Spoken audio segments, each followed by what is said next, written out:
बिस्मिल्लाहिर्रहमानिर्रहीम। अस्सलाम वालेकुम।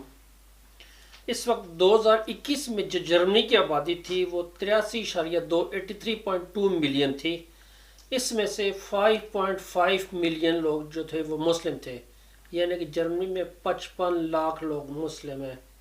इकानमी उसकी 4.26 ट्रिलियन डॉलर है। पाकिस्तान की इकानमी अभी 300 अरब डॉलर है, उनकी ट्रिलियंस डॉलर में है। अभी जर्मनी ने जो ये कानून ने पेश किया, जैसा कि आपने हेडिंग से आपने देख लिया, ये 2023 में 23 अगस्त को पेश किया गया। इस कानून पे काम वो सोचो विचार वो 2021 से कर रहे थे, कमेटियाँ बैठी हुई थी, वो मसवदे को फाइनल तश्कील दे रही थी। अब उस कानून को उन्होंने असम्बली में पेश कर दिया और उम्मीद है कि वो इन सर्दियों में या सर्दियों के आखिर में ये कानून पास होके कानून का हिस्सा बन जाएगा, यानी कि नाफिज हो जाएगा। अब इसकी ज़रूरत क्यों आई? अगर आप देखें कि जर्मनी के अंदर जो 14% आबादी है उसके पास जर्मन पासपोर्ट नहीं है, यानी कि वो फॉरेनर है।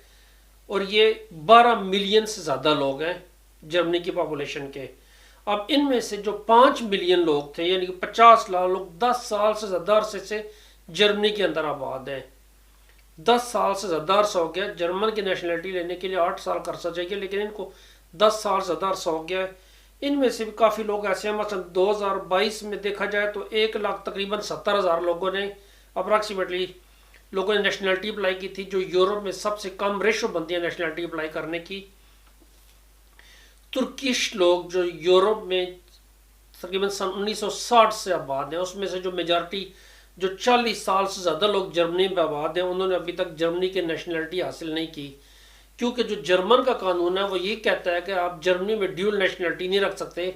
इसलिए तुर्की वाले प्रेफर करते हैं कि अपने मुल्क की नेशनलिटी रखें ताकि उनको वहाँ पे काम आए। अब जर्मनी में अगर आप देखें तो नेचुरलाइजेशन की जो शरह है वो 1.1% है, जो कि न होने के बराबर है। इसके मुकाबले में अगर आप स्वीडन जैसे मुल्क को देखें, आबादी के लिहाज से बहुत कम है, लेकिन उसकी नेचुरलाइजेशन की शरह जो है वो 8.8% है, जो कि काफ़ी स्ट्रांग है। जर्मनी में जो 29 लाख लोगों के पास डबल नेशनलिटी है, जो कि आबादी का 3.5% है। अभी आप ये पूछेंगे कि पहले मैंने कहा कि डबल नेशनलिटी के अलाउड नहीं है, लेकिन जर्मनी में 29 लाख लोगों के पास डबल नेशनलिटी है।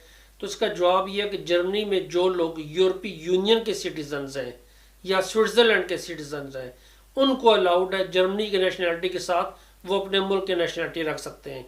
अगर वो यूरोपीय यूनियन से बाहर के नेशनलिटी होल्डर हैं तो वो जर्मन के साथ डबल नेशनलिटी नहीं रख सकते।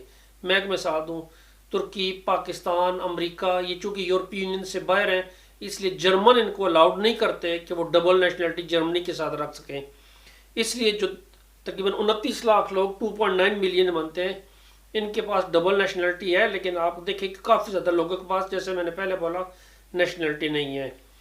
69% गैर मुल्की जो है उनके पास अपने मुल्कों के पासपोर्ट हैं, क्योंकि वो अपने मुल्क की नेशनलिटी छोड़ना नहीं चाहते। रह वो जर्मनी में रह रहे हैं, लेकिन अपने मुल्क की नेशनलिटी नहीं छोड़ना चाह रहे। और उनमें जो स्ट्रांग लोग हैं, जो पॉपुलेशन जिनकी ज़्यादा है यहाँ पे जर्मनी के अंदर, वो रशियन है, पोलिश है और तुर्किश हैं, जो कि जर्मनी में रह रहे हैं, काफ़ी अरसे से रह रहे हैं, लेकिन अपने मुल्क की नेशनलिटी को छोड़ना नहीं चाहते और जर्मनी में सिर्फ कार्ड रिन्यू करवा के वो रह रहे हैं। अब जर्मनी ने क्या सोचा है कि ये जो लोग हमारे मुल्क में रह रहे हैं और 40-40 साल से रह रहे हैं, क्यों ना हम इनको अलाउड कर रहे हैं कि इनको डबल नेशनलिटी दे, ताकि वो हमारे माशरे का हिस्सा बने। जो इनके बच्चे यहाँ पे पैदा हुए हैं, वो बच्चों के पास अपनी कौमी शनाख्त नहीं है, क्योंकि उनके वालिदैन तुर्किश पासपोर्ट रख रहे हैं, बच्चों के पास भी तुर्किश पासपोर्ट है, पैदा वो जर्मनी में हुए हैं। तो इस चीज़ को उन्होंने सोचा है कि चेंज किया जाए। जैसे मैंने पहले बोला कि मसवदा कानून असम्बली में पेश हो चुका है। इस सर्दियों के आखिर तक ये उम्मीद है, इस साल के आखिर तक ये फाइनल हो जाएगा और यह बाकायदा कानून का हिस्सा उम्मीद है कि बन जाएगा। अब इस कानून के जो अगराज़ व मकासद है, मैं बहुत तेज़ी से क्विक चल रहा हूँ ताकि थोड़ी सी वीडियो में चीज़ें क्लियर हो जाएं। किस लिए सोचा है इन्होंने कि ये कानून नया बनाया जाए? इसका मकसद सबसे पहला है कि दूसरे ममालिक से लोगों को तरगीब दी जाए, गैर यूरोपीय ममालिक से, कि वो जर्मनी में आए और जर्मनी में आके काम करें, बजाय इसके कि वो जाएं दूसरे ममालिक में जहाँ की डबल नेशनलिटी भी अलाउड है, जहाँ पे नेशनलिटी भी इजीली मिल सकती है। जर्मन में नेशनलिटी भी मुश्किल से मिलती है, तो ये चाहते हैं कि जर्मनी में भी लोगों को लाया जाए। अगर आप देखें कि सन 1960 से लेके आज तक जर्मन की आबादी टोटल तकरीबन 5 मिलियन बढ़ी है, यानी कि ना इतनी ज़्यादा ऊपर जा रही जिस तरह बाकी ममालिक में ये पिछले 60 साल में आबादी 3 गुना बढ़ गई है। जर्मन की आबादी सिर्फ 5 मिलियन बढ़ी है। अब इसका नुकसान क्या हुआ है, जर्मनी में बूढ़ों की तादाद बहुत ज़्यादा है, पेंशन उनको देनी है, टैक्सेस उस हिसाब से आ नहीं रहे, तो इनको जो फैक्ट्रियों में जॉब करने के लोग हैं वो यंग जनरेशन, यंग ब्लड चाहिए। इसलिए उन्होंने जो भी लोग, अभी जो मैंने पिछली वीडियो बनाई थी अगर आपने देखी हो उस वीडियो में, तो उसमें मैंने बताया था कि जो 25 से लेके 40 साल तक की उम्र वालों को वो प्रायोरिटी बेस पे जर्मनी में बुला रहे हैं अगर उनके पास क्वालिफिकेशन या उनके 5-6 पॉइंट उनके पूरे हो रहे हो। तो ये पहली चीज़ होगी जर्मनी आने की तरगीब देना। दूसरी चीज़ लेबर मार्केट में कमी को दूर करना, जो इनके पास शॉर्टेज चल रहा है। जैसे मैंने पहले बताया था एक वीडियो में कि सन 2022 में इनको 3 मिलियन लेबर चाहिए थी, वर्कर चाहिए थे, और जर्मनी के पास आधे से भी कम अवेलेबल थे, तो 1.5 मिलियन की शॉर्टेज है उनके पास, ये उन्होंने पूरे करना है। दूसरा वो कहते हैं कि जो इस कानून के बाद जो लोग हैं वो जर्मन माशरे में जम हो जाएंगे, वो एक अलग से आइडेंटिटी नहीं रखेंगे, बल्कि वो German identity, German passport, German nationality रखेंगे, ताकि वो परमानेंट जर्मन में रहने के बारे में, उनकी औलाद जर्मन के रहने के बारे में सोचें। अब जो कानून तब्दील हो रहा है वो क्या चीज़ तब्दील हो रही है? जो पहली चीज़ चेंज हो रही है वो जर्मनी में जो पहले नेशनलिटी देने का टाइम था वो 8 साल था, अब उसको वो 5 साल करने जा रहे हैं। अगर वो कुछ इजाफी इमारात के अक़दार हैं, इजाफी इमारात कौन सी होती हैं? फॉर एग्ज़ाम्पल एक आदमी जर्मनी में रह रहा है, अगर वो जर्मन में कुछ कोर्सेज कर ले, ज़बान को परफेक्शन के हिसाब से सीख जाए और सोशली तौर पर इंटीग्रेट हो जाए माशरे में, तो उसको 5 साल के बजाय वो 3 साल में भी जर्मन नेशनलिटी दे सकते हैं। यानी वो कोशिश करते हैं कि आप माशरे के अंदर ठीक तरीके से आएँ, काम करें, अपने कोर्स ज़बान सीखें, माशरे में इंटीग्रेट हों। आप 5 साल का वेट ना करें, आप 3 साल बाद जर्मन नेशनलिटी हमसे ले लें। फिर उसके बाद उन्होंने जो जर्मनी में पैदा होने वाले बच्चों के बारे में सोचा कि उनको जर्मन नेशनलिटी किस तरह दी जाएगी। अगर इन दोनों वालिदैन में से, या तो दोनों वालिदैन 5 साल से ज़्यादा अरसे में जर्मनी से रह रहे हैं, या दोनों में से कोई एक भी बेशक 5 साल से ज़्यादा अरसा रह रहा है जर्मनी में, तो उसको जर्मन बच्चा जो पैदा होगा उसको ऑटोमेटिकली जर्मन नेशनलिटी मिल जाएगी। फॉर एग्ज़ाम्पल एक शख्स जर्मनी में रह रहा है, उसने पाकिस्तान में शादी की, पाकिस्तान से अपनी फैमिली को बुलाया, इस शख्स का टाइम 5 साल से ज़्यादा हो गया है।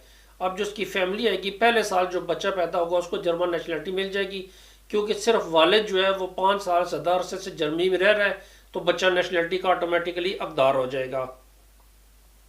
उसके बाद उन्होंने कहा कि जो 67 ईयर से अबव लोग जो जर्मनी में रह रहे हैं, ये मेजॉरिटी जो तुर्किश लोग रह रहे हैं यहाँ पे, उनको जो ज़बान का इम्तिहान देना है वो रिटन के बजाय वो सिर्फ ज़बानी इम्तिहान दे सकते हैं, क्योंकि उनको रिटन इम्तिहान देने में थोड़ी सी प्रॉब्लम पेश आ रही थी।